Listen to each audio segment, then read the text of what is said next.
Hello दोस्तों, मैं विक्रम स्वागत करता हूं आपका आपके अपने YouTube channel S study platform पर। देखिएगा, सिंधु घाटी सभ्यता के संबंध में मेरा दूसरा वीडियो पार्ट 2, ठीक है। तो देखिए, हम किसी चीज़ को समझने से पहले थोड़ा अगर मैप के थ्रू समझते हैं तो हमें ज़्यादा से ज़्यादा टाइम तक याद रहती है, ठीक है। आज का दौर ऐसा हो गया है कि क्वेश्चन को लिख दिया कि इस तरीके से कि शहरों के मतलब नगरों के नाम दे दिए और सिंधु घाटी सभ्यता में किस में प्राप्त हो, जैसे किस स्टेट में है तो उनको मिलान करने के लिए दे दिया जाएगा। तो उसी देखिए हम इसको बांट कर पढ़ेंगे नगरों को, ठीक है। सिंधु घाटी सभ्यता के जो स्थल हैं उनको देखिए। सबसे पहले मैं आपको बता दूं कि सिंधु घाटी सभ्यता विश्व की 4 प्राचीन सभ्यताओं में से प्राचीन सभ्यता है, ठीक है। और ये नगर नियोजन के लिए जानी जाती है, ठीक है। तो अब हम इनको देखिए, जो स्थल है इसके प्रमुख स्थल हैं उनके बारे में हम थोड़ा बांट के पढ़ेंगे। सबसे पहले देखो बात करते हैं हम, देखिए सिंधु घाटी सभ्यता के जो स्थल हैं मुख्य रूप से 3 देशों में पाए जाते हैं, अफगानिस्तान, पाकिस्तान और भारत, ठीक है। अफगानिस्तान, पाकिस्तान और भारत, ठीक। और दूसरी बात देखिएगा, सबसे ज्यादा जब बात करते हैं हम विस्तार की, जब बात करते हैं तो केवल पाकिस्तान और भारत के स्तरों को लेते हैं। इसका जो आकार है वो त्रिभुजाकार है, ठीक है। और त्रिभुजाकार है, उसके बाद इसको हम बांट के पढ़ते हैं किस तरीके से। देखिएगा, सबसे पहले हम इसकी बात करते हैं अफगानिस्तान।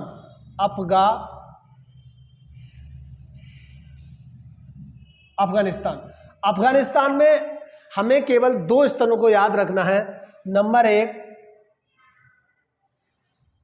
सूतुगोई, ठीक है, और दूसरा है मुंडीकाक।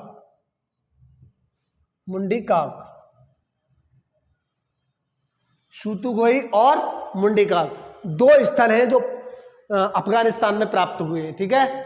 और दूसरी बात क्या है कि पूछे नहीं जाते लेकिन फिर भी अगर आ जाता है तो ये 2 स्थल आपको अफगानिस्तान में याद रखे हैं। अब हम बात करते हैं पाकिस्तान की। देखिए पाकिस्तान क्षेत्र में स्वतंत्रता पूर्व से हमारा ये भारत में ही माना जाता था। तो देखिएगा, सबसे पहले हम पढ़ेंगे पाकिस्तान के क्षेत्र को। देखिए पाकिस्तान ये पंजाब क्षेत्र है, मतलब ये भारत का पंजाब क्षेत्र है और ये है पाकिस्तान का पंजाब क्षेत्र, ठीक है। पाकिस्तान का पंजाब, पाकिस्तान 2 भागों में बटा था, पूर्वी पाकिस्तान और पश्चिमी पाकिस्तान। एक भाग पाकिस्तान में मतलब पूर्वी पंजाब और पश्चिमी पंजाब, तो ऐसा हिस्सों में बटा हुआ था। तो देखिए एक भाग तो पाकिस्तान में चला गया, दूसरा भाग भारत में, वो भी भाभी इसे पंजाब के नाम से जाना जाता है। तो देखिए पंजाब में हमको एक स्थल याद करना है, हड़प्पा याद रखना है, ठीक है। हड़प्पा जो रावी नदी के तट पर है। क्या है? रावी नदी के तट पर है। अब देखिएगा, जैसे देखा जाता है कि हड़प्पा किस नदी के किनारे, तो सबसे पहले ऑप्शन होगा वो सिंधु होगा। और सिंधु होगा, देखिए सिंधु पढ़ते पढ़ते हमें वही चीज याद रहती है हमेशा कि इतना मतलब दिमाग में घुस जाता है कि सिंधु घाटी सभ्यता, तो सिंधु पहले ही टैकल कर देते हैं तो वो हमारा गलत होता है। तो ये रावी नदी के तट पर है, ठीक है। दूसरी बात आती है हमारी इसी से सिंध प्रांत की बात, सिंध प्रांत, ठीक है। तो सिंध प्रांत में आपको 2-3 याद रखने हैं। नंबर 1 है हमारा मोहनजोदड़ो,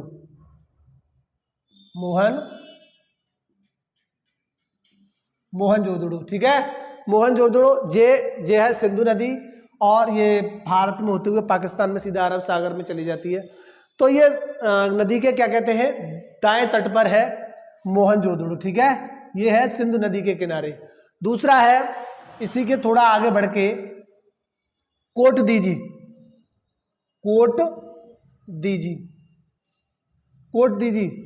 ठीक है। नहीं सॉरी, कोट दीजी यहां पर है आपका, और यहां पर है आपका चहुदड़ो,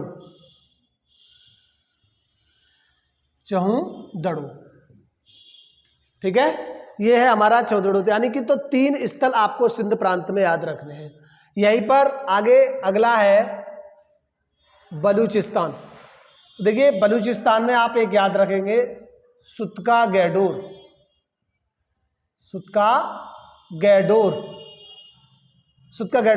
देखिए ये सिंधु घाटी सभ्यता का सबसे क्या कहता है पश्चिमी किनारा है। देखिए 2 प्राप्त हुए अफगानिस्तान, लेकिन उनको हम नहीं जोड़ते। जब बात करते हैं इसके क्षेत्रफल की, तो इस सुत्का गैडोर तक यानी बलूचिस्तान तक। बलूचिस्तान में आपको पता है, मैंने पिछले वीडियो में आपको बताया था शुरुआती वीडियो में, कि जहां से सबसे पहले कृषि के साक्ष्य प्राप्त हुए हैं। ठीक है। दूसरी बात एक और याद रखना है इसमें आपको, क्या कहते हैं, डाबरकोट। डाबरकोट, ठीक है, डाबरकोट। और एक और इसके अंदर तीसरा याद आपको रखना है, ये आपका बालाकोट। ठीक है, बालाकोट। ये इतने स्थल देखिए, भारत और पाकिस्तान में कुल मिलाकर के, यानी पाकिस्तान में जो स्थल की बात करते हैं पाकिस्तान में, तो ये 400 से लेकर 500 स्थल तक खोजे गए हैं। ठीक है। और भारत में बात करते हैं, भारत में तो यानी मान लीजिए आपका 900 से 1000 तक, 900 से 1000 तक स्थल अब तक खोजे जा चुके हैं। भारत में इतने, और पाकिस्तान में 400 से 500 तक। ठीक है। तो मैंने आपको ये बांट दिए, बांट के यानी कि एक बार से फिर से, हड़प्पा पंजाब में, पाकिस्तानी पंजाब में रावी नदी के तट पर है। मोहनजोदड़ो सिंधु नदी के दाएं तट पर है। इसके बाएं तट पर एक और कोट दीदी, और इसके थोड़ा सा आगे बढ़ के सिंध प्रांत में ही क्या है हमारा, चौदड़ो है। दूसरा बलूचिस्तान में आपको याद रखना है सुत्का गैडोर और डाबरकोट और बालाकोट। ये तो रहे आपके पाकिस्तान के। अब बात करते हैं हम भारत की बात। तो देखिए, भारत में बात करते हैं तो सबसे पहले हम स्टार्ट करते हैं आपका जम्मू कश्मीर। अब देखिए, जम्मू कश्मीर में है मांदा, मांदा या मांदा, ये है हमारा चिनाब नदी के किनारे पर, चिनाब नदी के किनारे पर है। तो देखिए, चिनाब नदी के किनारे पर एक और याद रखना आपको, इससे क्वेश्चन बनता है आपका कि सबसे उत्तरी स्थल को, स्तर मतलब उत्तरी स्तर कौन सा है हमारा, तो मांदा, मांदा है। ठीक है। उसके बाद अब इनमें तो कोई नहीं है आपका, देखिए क्या कहते हैं, हिमाचल, वो सॉरी, इस वाले स्टेट में कुछ भी नहीं है, और उत्तराखंड में भी नहीं है। ठीक है। और क्या कहते हैं, यूपी, हरियाणा, राजस्थान और गुजरात, और क्या कहते हैं महाराष्ट्र। महाराष्ट्र में आपके क्या कहते हैं, अगला मतलब दक्षिणी स्तर है इसका। ठीक है। दक्षिणी किनारा महाराष्ट्र में है। ठीक है। तो दूसरी बात करते हैं हम आगे। आप देखिएगा, मैंने बताया इसमें मांदा हो गया आपका, चिनाब नदी। अब बात करते हैं हम पंजाब की। तो देखिए, पंजाब की बात करते हैं तो पंजाब में हम क्या करेंगे, पंजाब में हमारा है,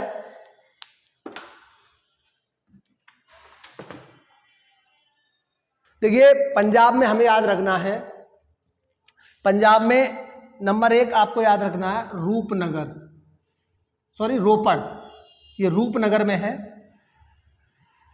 रोपड़, रूपनगर। ठीक है, रूपनगर। और दूसरा है इसके अंदर संघोल। ठीक है। इसमें दो आपको याद रखने हैं। ठीक है। ठीक है, पंजाब में रोपड़। ठीक है, पंजाब में रोपड़, और क्या कहते हैं आपका संगोल, 2 याद रखने। ये रूपनगर जगह है, वहां पर है ये वाला। दूसरी बात याद रखते हैं हम, अगला है हमारा, देखिए इसके बाद आता है हरियाणा। देखिए इसके बाद आता है आपका हरियाणा। हरियाणा में आपको याद रखना है नंबर 1 वनमाली, और दूसरा है आपका राखीगढ़ी, और तीसरा है आपका भगवानपुरा, भगवानपुरा। ठीक है, भगवानपुरा।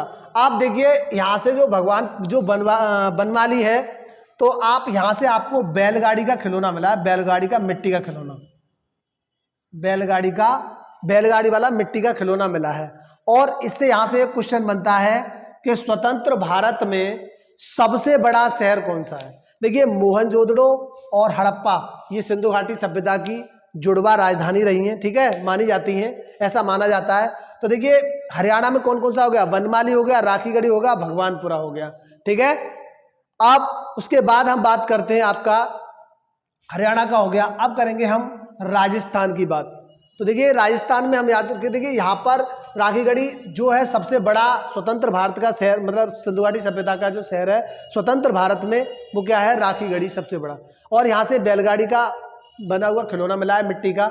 दूसरी बात है कि क्या कहते हैं, इसको आप ट्रिक से भी याद रख सकते हैं।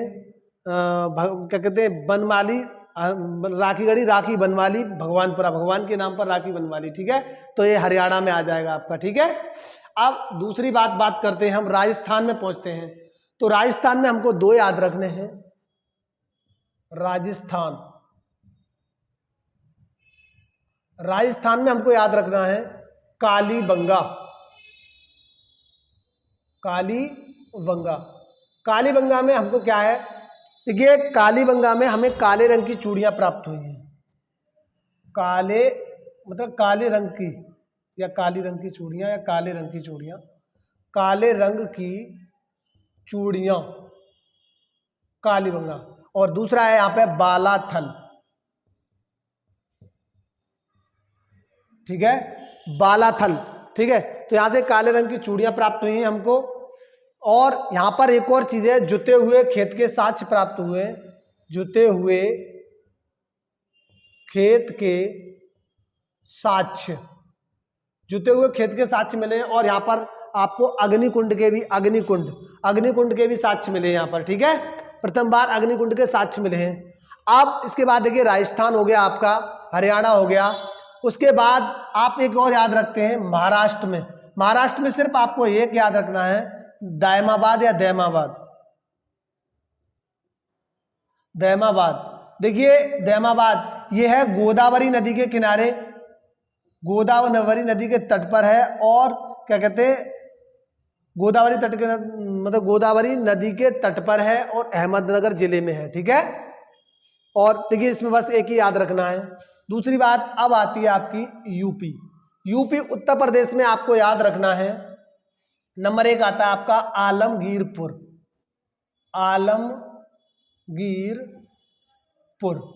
आलमगीरपुर। ये सबसे पूर्वी किनारा है सिंधु घाटी सभ्यता का, पूर्वी स्थल। दूसरी बात, इसके बाद एक और आता है संगोली, और तीसरा आता है आपका बड़गांव। ठीक है, बड़गांव। तो 3 आपको यूपी में याद रखने हैं। ठीक है, 3 आपको यूपी में याद रखने हैं। सबसे पूर्वी स्थल है। ठीक है, दायमाबाद मैंने बता दिया। और उसके बाद थोड़ा सा देखिए, इसको मुझे रफ करना पड़ेगा बताने के लिए आगे। देखिएगा थोड़ी चीजें मैं इसको साफ कर दूंगा तो आपको आगे समझ में। देखिए अब पंजाब के देखेंगे, पंजाब। ठीक है, वो सॉरी गुजरात के देखेंगे। हमने किस किस के देखे, देखो जम्मू कश्मीर के देख लिए, पंजाब के देख लिए, राजस्थान के देख लिए, यूपी के देख लिए, हरियाणा के देख लिए, और महाराष्ट्र। केवल आप गुजरात की बात करते हैं। तो गुजरात में आप सबसे पहले बात करेंगे, इधर देख लीजिएगा। गुजरात में हमारा है नंबर 1 आता है आपका लोथल। ये आता है लोथल। ठीक है, लोथल ये बंदरगाह था, सिंधु घाटी सभ्यता का बंदरगाह। देखिए ये जो सिंधु घाटी सभ्यता थी, व्यापारिक सभ्यता थी। ठीक है, नगरीय सभ्यता थी, नगरीय नियोजन के लिए बहुत ज्यादा विश्व भर में जानी जाती है। ठीक है, बंदरगाह ये था। ठीक है, बंदरगाह, यहां से चावल के प्रमाण मिले हैं, चावल के प्रमाण मिले हुए। ठीक है, दूसरा हम याद रख सकते हैं धोलावीरा।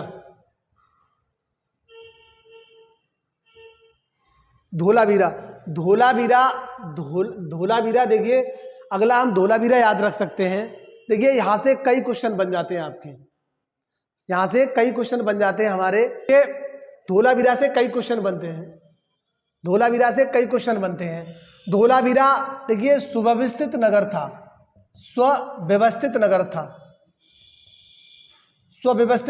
ठीक है, सुव्यवस्थित नगर था। यहां से क्या है, लकड़ी की नालियां प्राप्त होती हैं।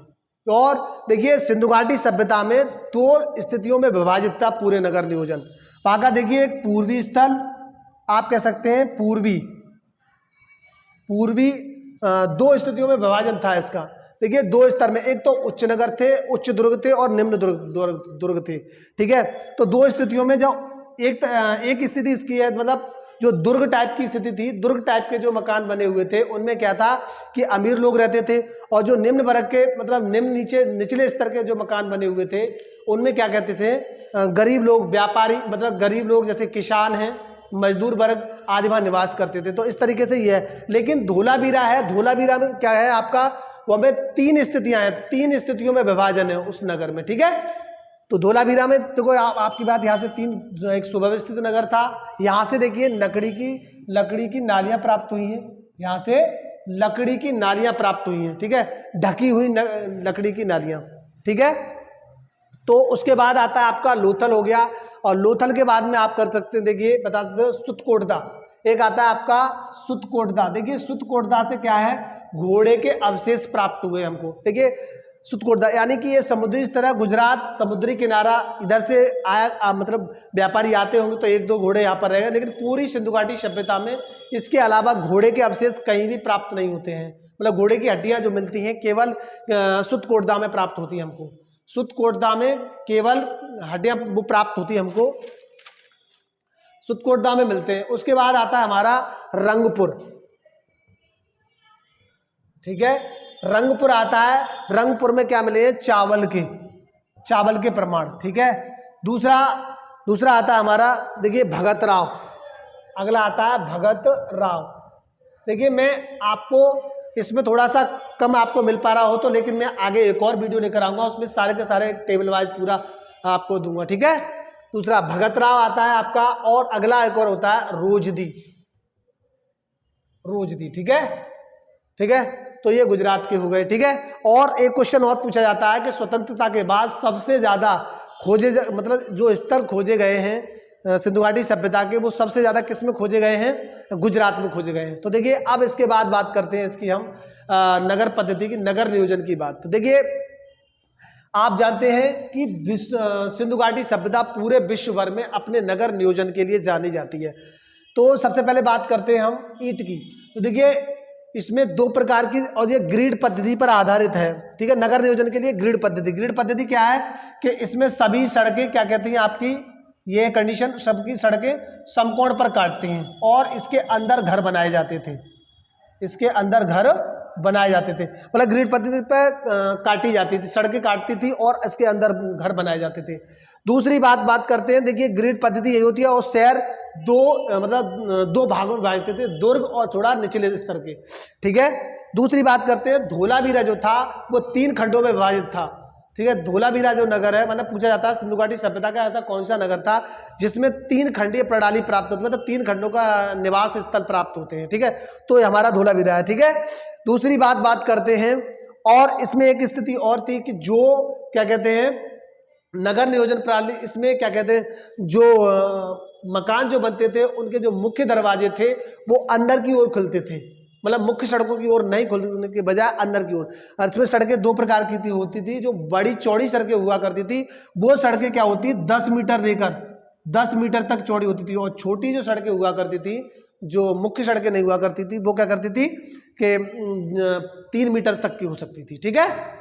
तो ये स्थिति इसमें थी। लेकिन लोथल एक ऐसा शहर है, मतलब सिंधु घाटी सभ्यता का लोथल ऐसा जो शहर था, जो क्या कहते हैं इसमें क्या कहना चाहिए, आपकी जो प्रणाली है नगरीय, कहना चाहिए जो घर हैं वो अंदर की ओर खुलते थे, मतलब अंदर घर के दरवाजे थे वो अंदर की ओर ना खुल करके मुख्य सड़कों की ओर खुलते थे। तो बस यही क्वेश्चन यहाँ से बनता है, ठीक है। आगे और बात करते हैं हम, देखिए इसकी नगर नियोजन की प्रणाली, ईंट की व्यवस्था। तो ईंट एक अनुपातिक है, इनमें इस सभ्यता में कच्ची ईंटों का भी प्रयोग हुआ है, और क्या कहते हैं पक्की ईंटों का प्रयोग होता है। मकान जो बनते थे वो पक्की ईंटों से बनते थे, सड़कें जो बनती थी और जो और पास के मतलब जो आपको उसको घेरने के लिए बनाया जाता था वो क्या बनता था, कच्ची ईंटों का बनता था, ठीक है। सड़क की बात, ईंट भी आपको बता दिया, ईंट का जो अनुपात था वो 4:2:1, 4 लंबाई और 2 चौड़ाई और 1 ऊंचाई। सड़क मैंने बता दिया, सड़क समकोण पर काटती थी, ठीक है। और सड़क जो सड़कें होती थी, पतली जो नालियां हुआ करती थी वो मुख्य सड़कों में मिलाई जाती है, और हौज भी बनाए जाते थे, तो इससे आगे पानी बनता। तो देखिए जो आज की हम नगर व्यवस्था देखते हैं, नगरीय व्यवस्था देखते हैं, वो सिंधु घाटी सभ्यता में पहले से मौजूद थी, ठीक है। दरवाजे मैंने बता दिया, ज्यादातर मुख्य सड़कों की ओर न खुल करके अंदर की ओर खुलते थे। अब देखिए प्रत्येक घर में कुआं पाया गया है सिंधु घाटी सभ्यता में, कुआं की व्यवस्था, ठीक है। शौचालय की बात करते हैं तो हर घर में शौचालय की व्यवस्था थी, जो आज की नगरीकरण की व्यवस्था है वो हर घर में शौचालय की। सामूहिक भवन की बात करते हैं तो देखिए सामूहिक भवन जिसमें बैठ करके क्या करते हैं, जैसे आज की मीटिंग हुआ करती है उसी तरीके से वहाँ भी व्यवस्था मिलती थी। ठीक है। अब क्या कहते हैं, अन्नागार, अन्न रखने के लिए विशेष व्यवस्थाएं की गई थी, जैसे कि आज के गोदाम बनवाए जाते हैं उसी तरीके से वहाँ में भी विशाल विशाल अन्नागार। देखिए सिंधु घाटी सभ्यता से विशाल बहुत बड़ा स्नानागार प्राप्त हुआ है मोहनजोदड़ो से। ठीक है। तो क्या है कि इस तरीके से बनता था ये वाला। देखिए ये सीढ़ियां बना करती थी, जैसे कि आज के सामूहिक स्तर में यानी किसी विशेष स्तर पर यहाँ पर स्नान किया जाता था। ठीक है। और सामूहिक सभागार की बात मैं कर चुका हूँ कि सामूहिक सभा के लिए भवन अलग से करते थे। तो देखिए दोस्तों आप फिर से इसको देख सकते हैं और मैं समझता हूँ आपको समझ में आया होगा, और समझ में आया तो लाइक और शेयर मारिएगा जरूर। ठीक है। धन्यवाद दोस्तों, मिलते हैं अगले वीडियो में।